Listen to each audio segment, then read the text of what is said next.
How to turn off or on public profile permission on Amazon Shopping on Android or iOS phone. First open Amazon Shopping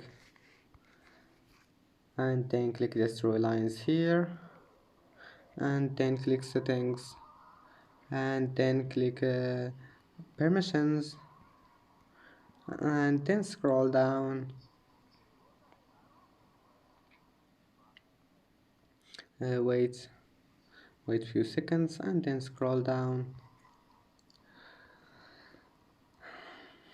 and here we'll find the public profile. Now you can turn it off and off or on. And that's it for today's video. If you like this video, please don't forget to like and don't forget to subscribe, and thank you for watching this video until the end, and see you in the next video.